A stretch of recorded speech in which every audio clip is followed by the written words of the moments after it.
నమస్కారాలు. నేను ఎన్నికల సమయంలో పదే మీటింగుల్లో మాట్లాడినప్పుడు కొన్ని విషయాలు చెప్పాను.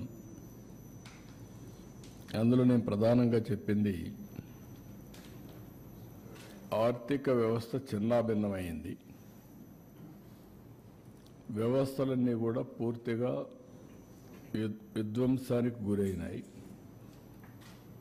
ఒక పక్క అమరావతి, పోలవరం, అమరావతిని 3 రాజధానులని 3 ముక్కలాటాడి ఫైనల్గా ఏదీ లేకుండా అమరావతిని సర్వనాశనం చేశారు, భ్రష్టు పట్టించారు.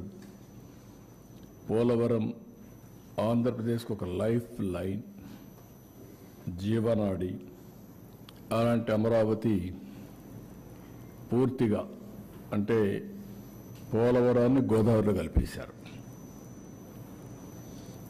ఎవరికి అంతుబట్టినటువంటి విషాదం అది.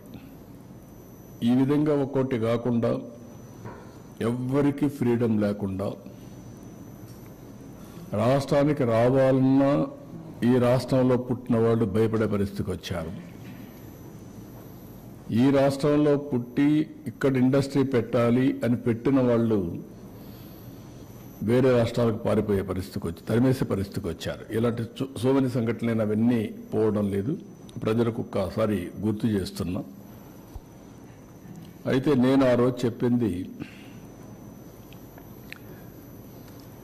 అప్పటికే 14 సంవత్సరాల అనుభవం ఉంది, చేసినటువంటి చరిత్ర ఉంది, ప్రూఫ్ ఆఫ్ కాన్సెప్ట్ కూడా ఉంది. ఒక ఐటీ ఒక ప్రూఫ్ ఆఫ్ కాన్సెప్ట్.